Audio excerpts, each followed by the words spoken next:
Hello everyone, welcome back. I'm Nick, your host here at Star Wars Cantina Talk, and today we got a very special video. We're going to be doing more Solo talk, but we're going to be talking about Solo from my perspective as a fan, and from my friend's perspective who has never seen a Star Wars movie outside of Solo. Let's catch that right now and see what's going on. Bam, we're back. We got Jake with us. Jake, how you doing? Excellent, how are you? Pretty good, thank you.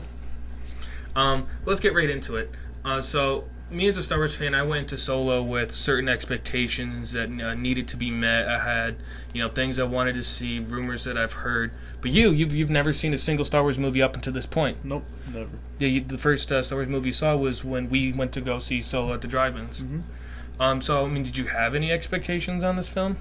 I had zero expectations. Other than what you've told me, I had no idea what, the movie would entail, and So it was just an adventure. yeah, pretty much. That's awesome. So what stood out to you the most on this film? The cinematics, for sure. It was definitely something that grabbed you, brought you in, because everything was going on. And also, the plot never really strayed from where I wanted to go. True. I thought it was, for what it was, my expectations was pretty much through the roof after that point, because it was an excellent movie. That's awesome.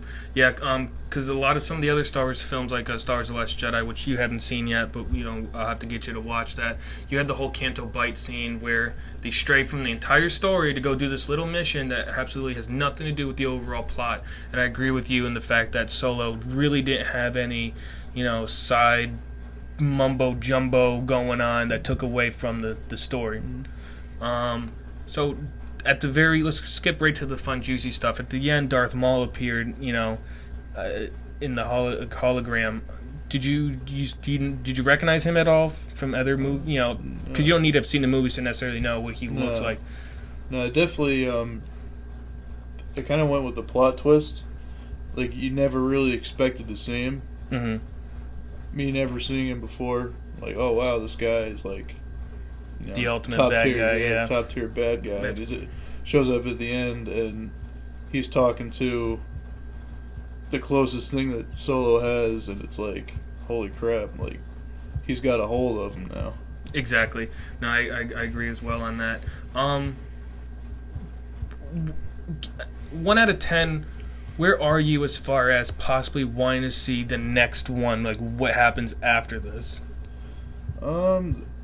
If it follows this path, probably 10 out of 10, for sure. Who's your favorite character in this movie? Beckett. Beckett, why? He was so unique. Like, they did a great job of giving him the bad guy, the world against me type guy.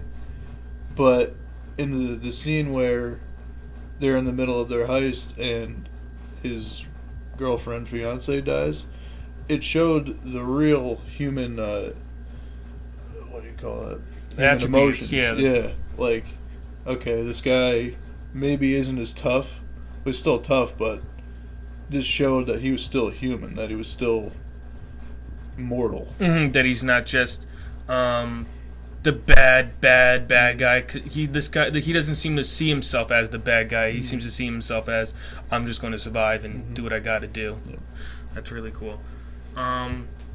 Is there any last words? What would you say to people who haven't seen Star Wars and maybe want to go see this? Definitely give it a shot. Worst comes to worst, you're not gonna like it. Best case scenario, you're going to love it, you're going to get hooked on it. Whole series in general, and the lore goes back to 70s, right? Mm-hmm, correct, 1977. Yeah. After watching this movie, would you be interested, watching the other movies? Yeah. Give them a shot. Like I said, just if it, hits me the right way, I'll keep watching them. Perfect. If it doesn't, Alright, so go see Solo if you haven't seen Solo. This is Jake. I'm Nick. And if you like this video, please like and subscribe. Catch you next time.